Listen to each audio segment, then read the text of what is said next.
बच्चों, नमस्कार। मैं केमिस्ट्री की ऑनलाइन क्लास में आपका एक बार फिर से हार्दिक स्वागत करता हूं, अभिनंदन करता हूं। मैं उम्मीद करता हूं आप इन ऑनलाइन क्लासेस का भरपूर फायदा ले रहे होंगे, अच्छे से नोट्स प्रिपेयर कर रहे होंगे और घर पे पढ़ रहे होंगे। हाँ, अपन बात कर रहे थे सॉल्यूशन की। केमिस्ट्री का सॉल्यूशन चैप्टर अपना चल रहा था। ये चैप्टर अपना पूरा कंप्लीट हो चुका था। मैंने कल कहा भी था कंप्लीटली आपको इसको रिवाइज करना है। आज इसके अपन क्वेश्चन आंसर की बात करते हैं। तो सॉल्यूशन के क्वेश्चन आंसर की सबसे पहले प्रश्न है, जैसे मोलरता किसे कहते हैं? मोलरता किसे कहते हैं? डेफिनेशन लिखनी है। इस पर ताप का प्रभाव समझाइए। इस पर ताप का प्रभाव समझाइए।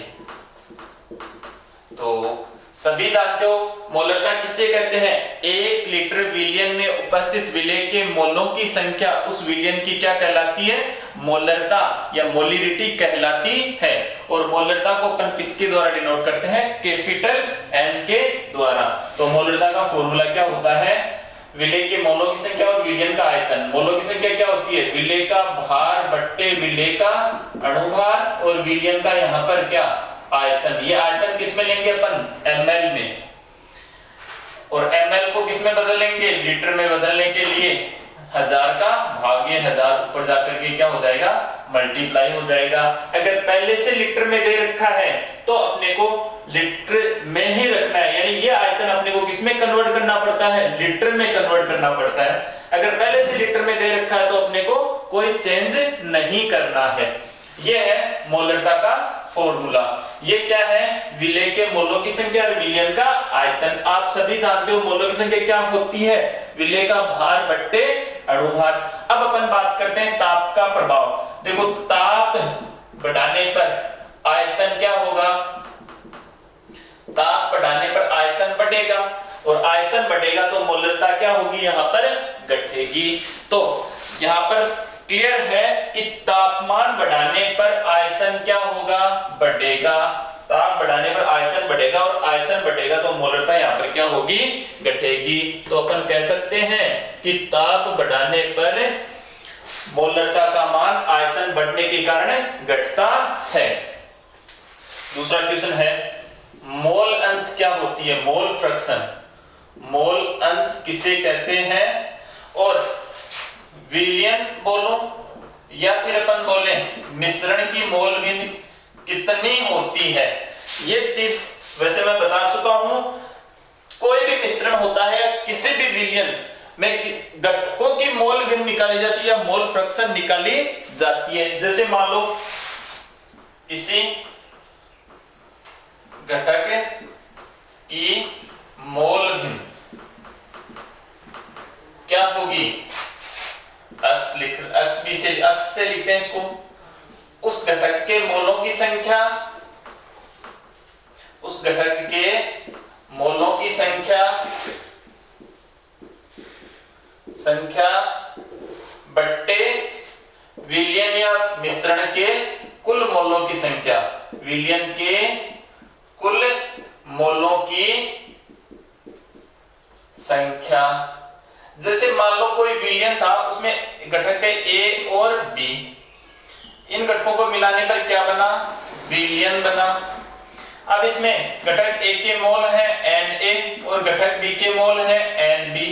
तो बात करें अपन, और इसकी मोल भिन्न को अपन अक्ष A से डिनोट कर देते हैं, और इसकी मोल भिन्न को अपन अक्ष B से डिनोट कर देते हैं। तो घटक A की मोल भिन्न क्या हो जाएगी? A की मोल भिन्न अक्ष A ये है, क्या होगी? घटक A के मोलों की संख्या लिखा ऊपर, उस घटक के मोलों की संख्या, विलयन के कुल मोलों की संख्या। विलयन के कुल मोल क्या है? घटक A के मोल प्लस घटक B के मोल। इसी प्रकार B की मोल भिन्न क्या हो जाएगी? अक्ष B इक्वल टू घटक B के मोलों की संख्या बट्टे मिश्रण के कुल मोलों की संख्या। क्लियर हुई बात?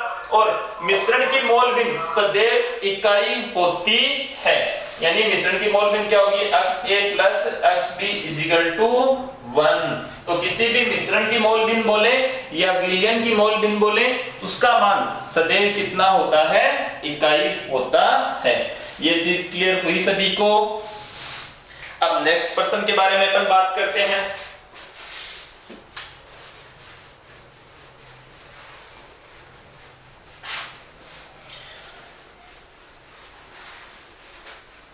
देखो आगे अपन बात करते हैं कि गर्मियों में, यह प्रश्न पूछने पर डिपेंड है कि किस प्रकार से प्रश्न पूछा गया है। सर्दियों को लेकर के भी क्वेश्चन पूछा जा सकता है और गर्मी शब्द भी लिख करके आपको क्वेश्चन पूछा जा सकता है। जैसे क्वेश्चन है, सर्दियों में कारों के रेडिएटरों में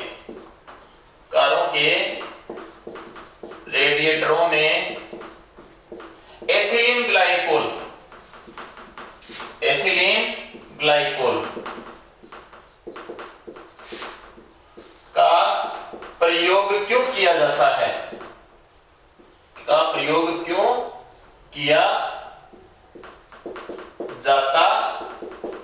है, एथिलीन ग्लाइकोल का प्रयोग सर्दियों में कारों के रेडिएटरों में क्यों किया जाता है।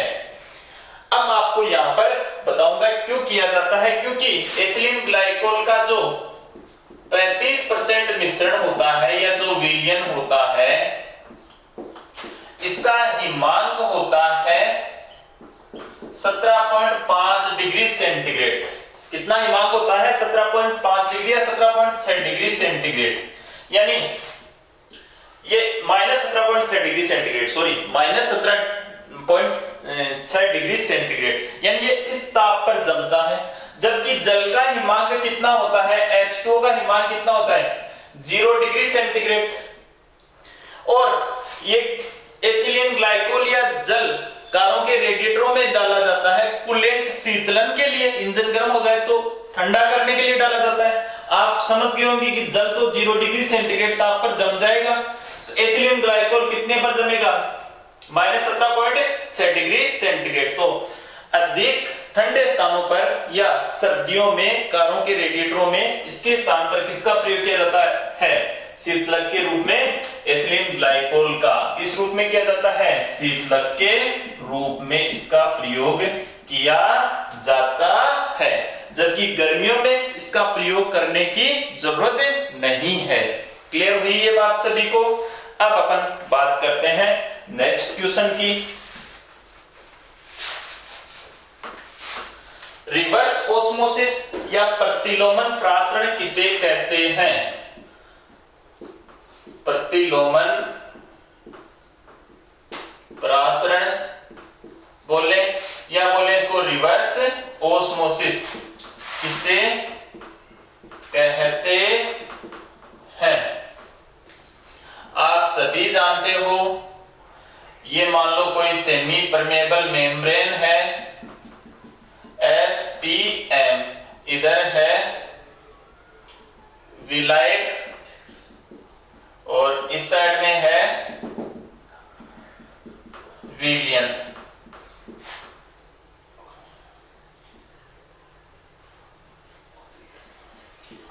ये अपन यहां पर क्या अप्लाई करते हैं, प्रेशर या दाब। प्रासरण में क्या होता है, विलायक के अणु अर्धपारगम्य झिल्ली से विलयन की ओर जाते हैं। विलयन की ओर से इतना दाब लगाएं कि प्रासरण की क्रिया रुक जाए, यानी विलायक अणु का विलयन की ओर प्रवाह क्या हो जाए, रुक जाए। उस दाब को कहते हैं अपन प्रासरण दाब। और इस बाह्य दाब का मान इतना ज्यादा कर दें कि विलयन से विलायक अणुओं का प्रवाह अर्धपारगम्य झिल्ली से विलायक की तरफ होने लग जाए। तो अपन ऐसे ही कहेंगे, विलयन की ओर से प्रयुक्त वह बाह्य दाब जिसके फलस्वरूप विलायक अणुओं का अर्धपारगम्य झिल्ली से विलयन से विलायक की ओर प्रवाह होने लग जाता है। यानी ये विलायक के कण इधर आने लग जाए। जैसे विलायक अपन यहाँ पर क्या लेते हैं, जनरली H2O। और मान लो ये कौन सा है, लवणीय जल है। लवणीय जल, इसमें लवण है तो ये क्या हो गया यहाँ पर विलयन। प्रासरण में क्या होगा, अर्धपारगम्य में झिल्ली से विलायक अणु इधर जाएंगे, इधर से दाब अपन अप्लाई करें और ये प्रासन की क्रिया रुक जाए तो ये दाब कौन सा होगा, प्रासन दाब। अब आगे इस दाब को इतना अधिक बढ़ा दें कि विलायक के अणु अर्धपारगम्य झिल्ली से इधर विलायक की ओर आने लग जाएं, इस विलयन में से विलायक के अणु अर्धपारगम्य झिल्ली से इधर आने लग जाएं। एक बात बताओ, ये लवणीय जल है, ये शुद्ध जल प्राप्त होगा नहीं होगा अपने को। इसी प्रकार से जो आरओ होते हैं जो घरों में प्रयुक्त किए जाते हैं पानी को शुद्ध करने में, वो इसी टेक्नोलॉजी पर कार्य करते हैं या आधारित होते हैं। तो इसी को क्या कहेंगे अपन, रिवर्स ऑस्मोसिस, व्युत्क्रम प्रासरण या प्रतिलोमन प्रासरण। यूज, इसका एक यूज अपने को इसका डेफिनेटली ध्यान रखना है। जल को विलवणीकरण या विलवणीकृत करने में इसका प्रयोग किया जाता है। तो ये क्वेश्चन इसका अपने को क्या रखना है, ध्यान रखना है। नेक्स्ट क्वेश्चन की बात करते हैं अपन, विसरण किसे कहते हैं, उदाहरण लिखिए। विसरण, और इसका क्या लिखना है, उदाहरण लिखिए। सभी जानते हो अणुओं का अपनी उच्च सांद्रता से निम्न सांद्रता की ओर प्रवाह होना ही क्या कहलाता है, डिफ्यूजन कहलाता है या विसरण कहलाता है। जब है प्रक्रम जिसमें पदार्थों का उच्च सांद्रता से निम्न सांद्रता की ओर प्रवाह होता है, यानी हाई कंसंट्रेशन से लोअर कंसंट्रेशन की ओर मूव हो जिसमें मॉलिक्यूल या पार्टिकल, उसे क्या कहेंगे अपन, विसरण कहेंगे। इसका एग्जांपल, जैसे कोई जल का पात्र है H2, इसमें अपन ने सांद्र KMnO4 का सॉल्यूशन या सांद्र HNO के MnO4, इसको क्या कहते हैं, पोटेशियम परमैंगनेट, पोटेशियम परमैंगनेट। इसमें अपन ने सांद्र पोटेशियम परमैंगनेट का विलयन थोड़ा सा डाला, कुछ समय पश्चात देखेंगे कि संपूर्ण विलयन का रंग क्या हो जाएगा, बैंगनी हो जाएगा। तो ये किसका एग्जाम्पल हो गया, विसरण का, क्योंकि अपन ने थोड़ा सा डाला, उसमें सांद्रता की क्या थी, ज्यादा, और वो अणु किधर गए, कम सांद्रता की ओर। तो इस प्रकार ये किसका एग्जाम्पल हो गया, विसरण का उदाहरण हो गया। नेक्स्ट क्वेश्चन की बात करते हैं अपन,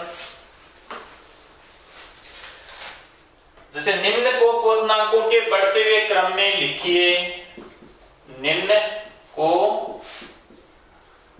क्वथनांकों के बढ़ते क्रम में लिखिए। जैसे दे रखे हैं 0.1 NaOH, 0.1 Na2SO4, ये NaCl भी ले सकते हैं अपन, Na2SO4 ये इसकी मोलरता या सांद्रता है, और 0.1 Al2SO4 का होल थ्राइस, या फिर ले सकते हैं अपन 0.1 C6H12O6। ये है, इनको क्वथनांकों के बढ़ते हुए क्रम में लिखना है। क्वथनांक का उन्नयन क्या होता है, अणुसंख्यक गुणधर्म, कोलिगेटिव प्रॉपर्टी है, क्या क्या गुणधर्म है। और अणुसंख्यक गुणधर्म किसके समानुपाती होते हैं, कणों की संख्या के समानुपाती होते हैं। अब अपने को देखना है कि जिसमें कणों की संख्या ज्यादा है उसी के अणुसंख्यक गुणधर्म क्या रहेंगे, ज्यादा, मतलब उसी के क्वथनांक में उन्नयन क्या रहेगा, ज्यादा, उसी का क्वथनांक क्या रहेगा, सर्वाधिक। क्योंकि बॉइलिंग पॉइंट क्वथनांक में उन्नयन, elevation in boiling point also एक कोलिगेटिव प्रॉपर्टी, एक क्या है, अणुसंख्यक गुणधर्म है।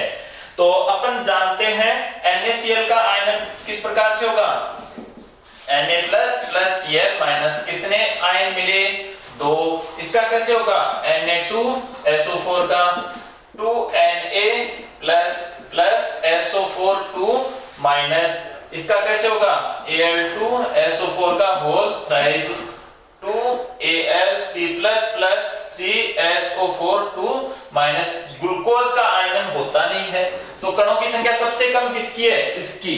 कणों की संख्या सबसे ज्यादा किसकी है? इसकी। कणों की संख्या ज्यादा है, उसके क्वोथनांक में उन्नयन ज्यादा होगा, तो उसका क्वोथनांक क्या रहेगा? सबसे ज्यादा। कम किसका होगा? जिसके कणों की संख्या सबसे कम है। तो सबसे बढ़ता हुआ क्रम लिखना है, तो सबसे पहले किसको लिखेंगे? जिसका सबसे कम है, और बढ़ता हुआ क्रम लास्ट में कौन आएगा? जिसका सबसे ज्यादा है वो आएगा। तो अपन लिखेंगे C6H12O6, उसके बाद में NaCl, उसके बाद में Na2SO4, और फिर लिखेंगे Al2SO4 का होल थ्राइस। तो ये क्वेश्चन भी आप सभी का कंप्लीट हुआ, क्लियर है। अब अपन बात करते हैं नेक्स्ट क्वेश्चन की।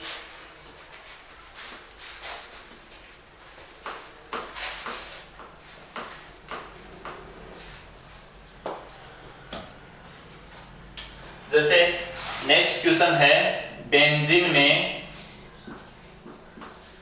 फॉर्मिक अम्ल, ये कौन सा एसिड है? फॉर्मिक एसिड, एसिटिक एसिड और बेंजोइक एसिड। क्या होता है benzoic acid? Benzoic acid C6H5COOH के आई क्या है? Want of coefficient, want half गुणांक के, वांट हाफ गुणांक के मान लिखिए। तो आप सभी जानते हो ये सभी क्या बनाते हैं?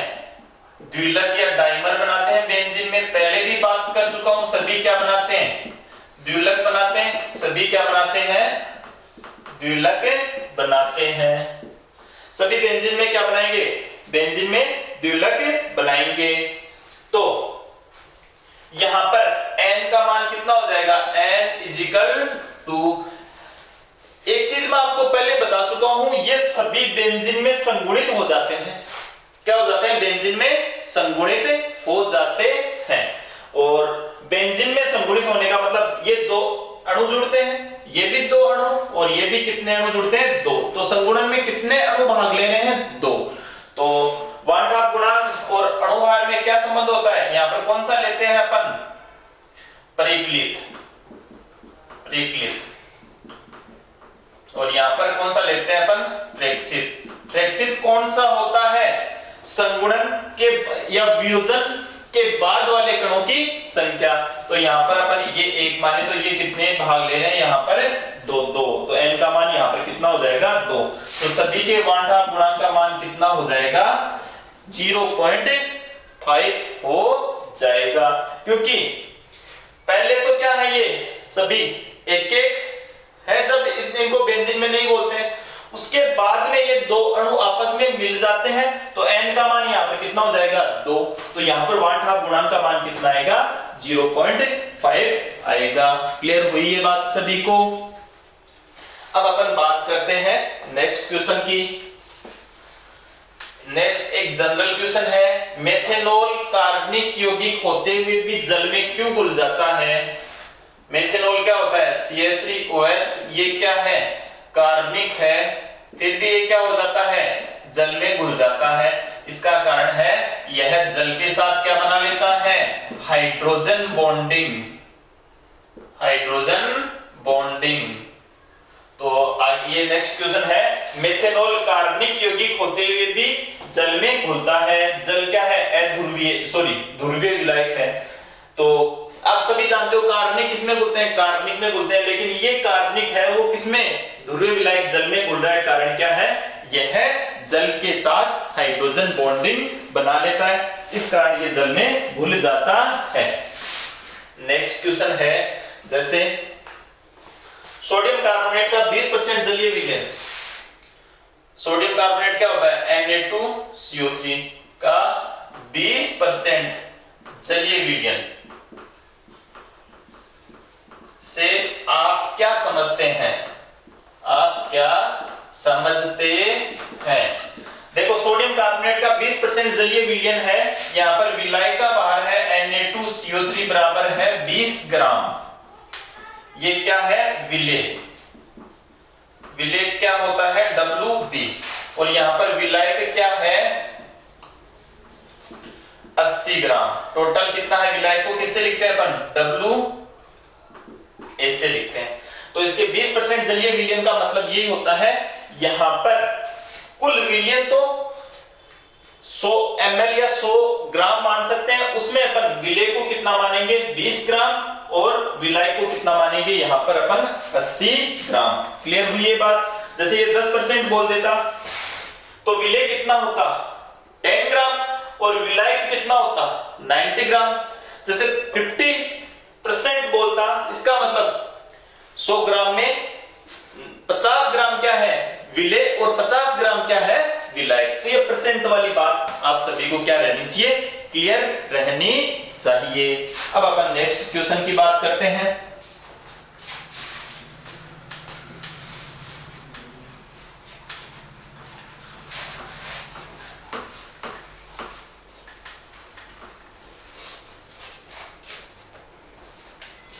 नेक्स्ट क्वेश्चन है, ताप बढ़ाने पर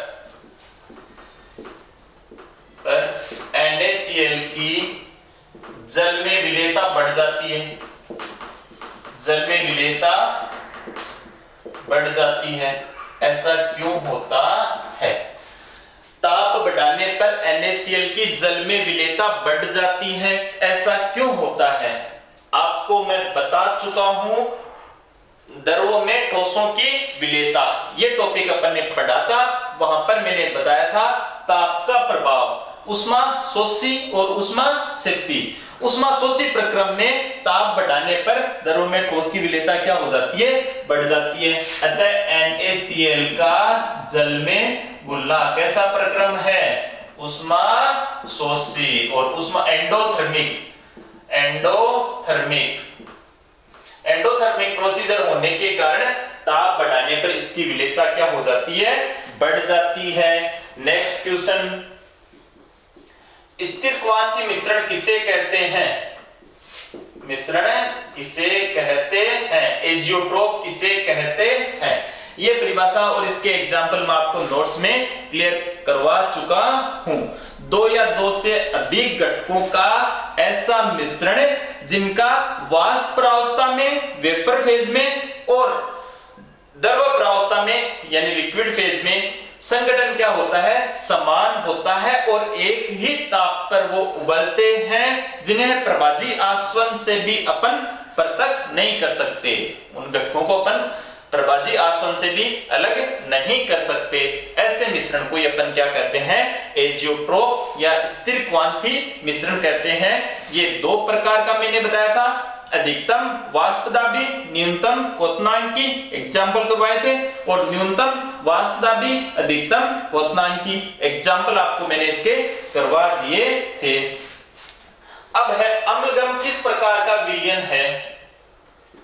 अम्लगम क्वेश्चन पूछा जा सकता है, जैसे जिंक अम्लगम किस प्रकार का विलयन है? ये ठोस विलयन है। कैसा विलयन है? ठोस विलयन। ध्यान रखना है, अम्लगम किस प्रकार का विलयन होता है? ठोस विलयन, ठोस में द्रव का विलयन। तो कैसा विलयन कैसा होगा? ठोस विलयन। नेक्स्ट क्वेश्चन की बात करते हैं, जैसे कपूर का नाइट्रोजन में जो विलयन होता है वो किस प्रकार का विलयन है? ये मैं पीछे भी आपको बता चुका हूं। कैसा विलयन होगा? कपूर का नाइट्रोजन में ये गैसीय विलयन का एग्जाम्पल होगा। कौन सा विलयन होगा? गैसीय विलयन होगा। अब अपन बात करते हैं नेक्स्ट क्वेश्चन की। जैसे आगे वाले क्वेश्चन की अपन बात करते हैं, जल में घुली हुई ऑक्सीजन किस प्रकार का विलयन है?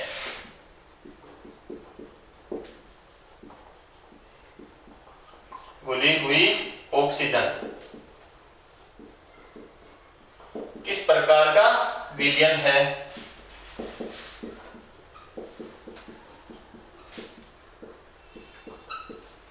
कैसा विलयन होगा?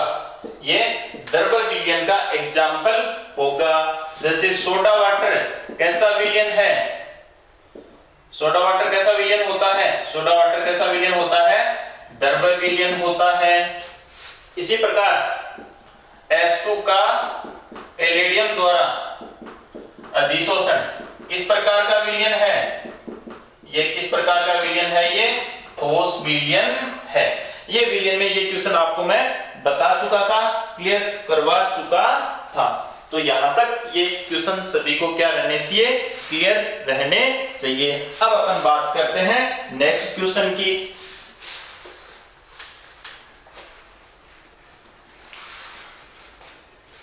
से नेक्स्ट क्वेश्चन है, दो द्रव हैं X एवं Y। दो द्रव हैं X एवं Y, जिसमें से एक का क्वथनांक X का क्वथनांक है 100 डिग्री सेंटीग्रेड और Y का क्वथनांक बॉइलिंग पॉइंट है 120 डिग्री सेंटीग्रेड। क्लियर है? 60 डिग्री सेंटीग्रेड ताप पर अधिक वाष्प दाब किसका होगा? अधिक वाष्प दाब किसका होगा? इन दोनों में से 60 डिग्री सेंटीग्रेड ताप पर अधिकतम वाष्प दाब किसका होगा?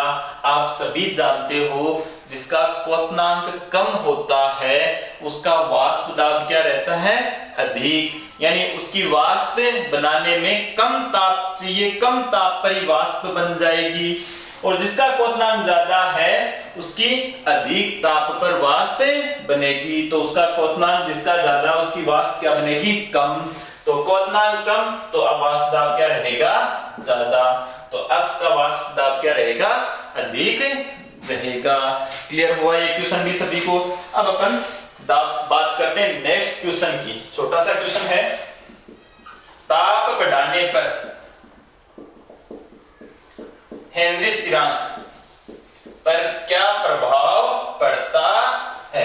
आप सभी जानते हो ताप बढ़ाने पर हेनरी स्थिरांक का मान क्या होता है? बढ़ता है। ताप बढ़ाने पर हेनरी स्थिरांक का मान क्या होगा? बढ़ेगा। और KH बढ़ने पर गैस की विलेयता क्या होगी?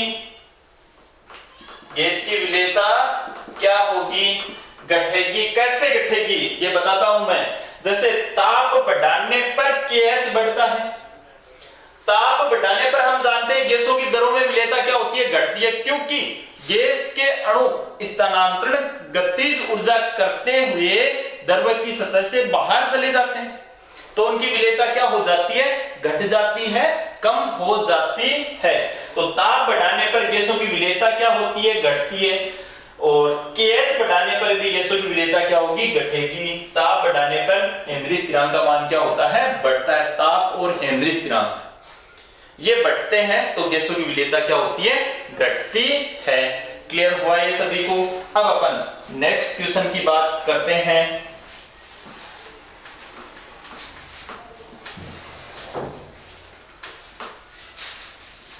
जैसे यहां पर मैं लिख रहा हूं, आपको क्लियर करना है परासरण ओस्मोसिस, परासरण दाब और रिवर्स ओस्मोसिस बता चुका, व्युत्क्रम परासरण आपको मैं बता चुका ये, और एक सेमी परमेबल मेम्ब्रेन, इन सब के बारे में मैं डिस्कशन कर चुका हूं। वह प्रक्रम जिसमें अर्धपारगम्य झिल्ली से विलायक अणुओं का प्रवाह है, इस विलायक से विलयन की ओर होता है। प्रासरण दाब बता दिया, विलयन की तरफ से प्रयुक्त वह दाब जो विलायक अणुओं का अर्धपारगम्य झिल्ली से विलयन से विलायक की ओर प्रवाह रोक दे। व्युत्क्रम प्रासरण की प्रक्रिया क्या हो जाएगी? विपरीत हो जाए। अर्धपारगम्य झिल्ली किसकी? फिनोल और पोटेशियम फेरोसाइनाइड की बनी होती है, बहुत सारे सूक्ष्म इसमें छिद्र रहते हैं, इसी से प्राशन की प्रक्रिया संपन्न होती है। क्लियर हुआ ये क्वेश्चन सभी को? ये मैं पहले भी आप सभी को बता चुका हूं। अब अपन नेक्स्ट क्वेश्चन की बात करते हैं। अणुसंख्यक गुणधर्म या कोलिगेटिव प्रॉपर्टी किसे कहते हैं?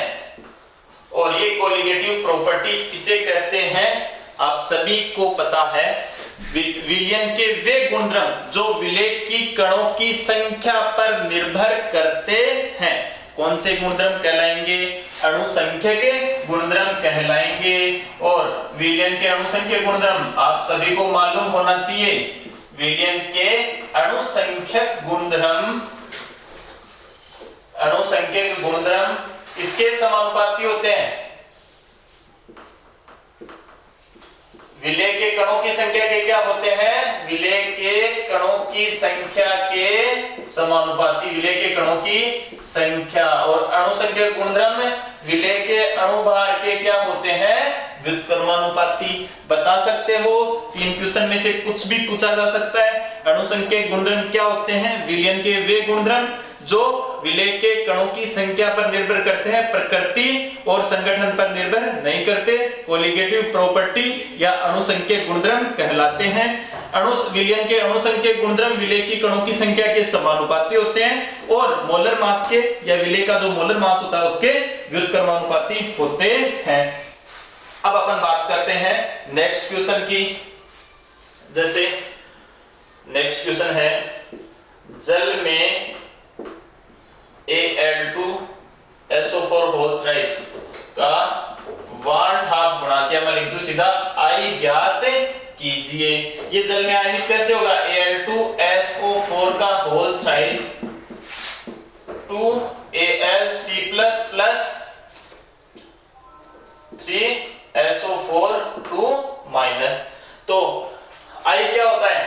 ये वियोजित हो रहा है। वियोजन के बाद कणों की संख्या कितनी है? 2, कितनी है? 3। कुल कण कितने हैं? 5। वियोजन से पहले कणों की संख्या कितनी है? 1। तो 1/2 गुणांक कितना हो जाएगा? 5 हो जाएगा। क्लियर हुआ ये क्वेश्चन सभी को? चलो अपन नेक्स्ट क्वेश्चन की बात करते हैं।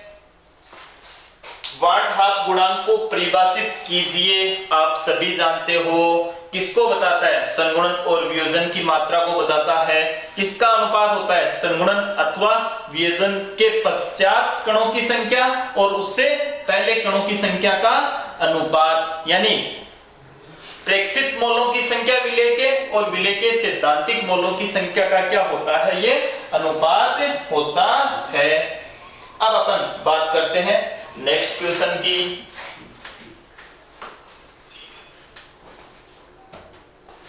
अवशोषण गुणांक किसे कहते हैं?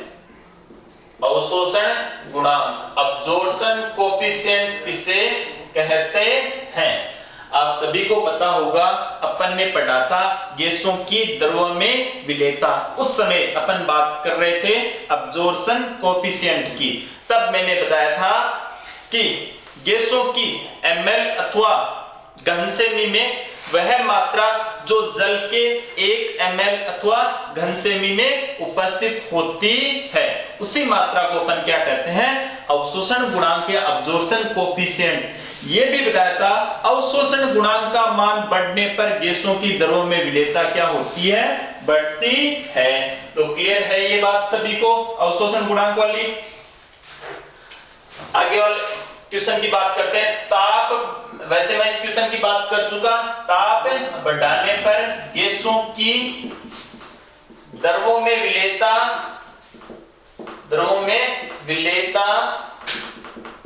घटती है। क्यों घटती है? ताप बढ़ाने पर गैसों की द्रव्यों में विलेयता घटती है, ऐसा क्यों होता है? मैं बता चुका हूं आपको, पहले इसके बारे में डिस्कशन अपन कर चुके। ताप बढ़ाने पर गैस के अणुओं की स्थानांतरण गतिज ऊर्जा का मान बढ़ता है, जिससे वो विलयन से बाहर चले जाते हैं, अतः उसकी विलेयता क्या हो जाएगी? घट जाएगी। नेक्स्ट क्वेश्चन की बात करते हैं। हेनरी का नियम क्या है? Henry's law. हेनरी का नियम क्या है? हेनरी का नियम अपने को किसके बारे में बताता है? हेनरी का नियम बताता है द्रव्यों में गैसों की विलेयता पर दाब का प्रभाव। किसका प्रभाव? दाब का प्रभाव। गैसों की दरों में विलेयता पर दाब का प्रभाव किसके द्वारा बताया जाता है? हेनरी नियम के द्वारा। अब अपन बात करते हैं क्या होता है हेनरी नियम। निश्चित ताप पर विलायक के इकाई आयतन में, निश्चित ताप पर विलायक के इकाई आयतन में घुली हुई गैस की मात्रा साम्य अवस्था पर गैस द्वारा द्रव की सतह पर डाले गए दाब के समानुपाती होती है, यानी निश्चित ताप पर विलायक के इकाई आयतन में घुली हुई गैस की मात्रा साम्य अवस्था पर गैस द्वारा द्रव विलायक की सतह पर डाले गए दाब के बराबर, गैस द्वारा द्रव की सतह पर डाले गए दाब की क्या होती है, समानुपाती, यानी m समानुपाती p। m क्या है, घुली हुई गैस की मात्रा द्रव में, घुली हुई गैस की मात्रा, p क्या है, साम्य अवस्था पर डाला गया दाब।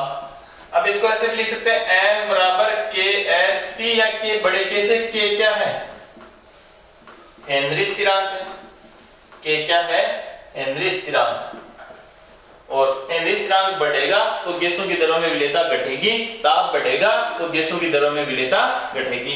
ये बात मैं आपको पहले बता चुका हूं। ये साम्य अवस्था की बात भी मैं कर चुका, जब वाष्पन की दर किसके बराबर हो जाए,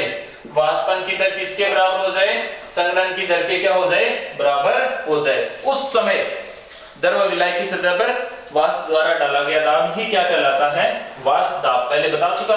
तो ये हेनरी का नियम है, निश्चित ताप पर विलायक के इकाई आयतन में घुली हुई गैस की मात्रा साम्य अवस्था पर विलायक की सतह पर गैस द्वारा डाले गए दाब की क्या होती है, समानुपाती होती है, m समानुपाती p और ये hp। अब अपन आरेख भी बना सकते हैं, y बराबर mx समीकरण से y एक्सिस पर कौन है, गैस की घुली हुई मात्रा, और ये क्या है, प्रेशर, तो अपने को इसका स्लोप क्या, सीधी लाइन प्राप्त होगी जो क्या है, स्थिरांक है। ये बात क्लियर हुई सभी को। अब अपन बात करते हैं नेक्स्ट क्वेश्चन की। आगे वाला क्वेश्चन है वाष्प दाब किसे कहते हैं, बता चुका। जब संघनन, चलो एक बार मैं फिर से आपको डिस्कशन कर लेता हूं वाष्प दाब के बारे में। वेपर प्रेशर, वाष्प दाब क्या होता है,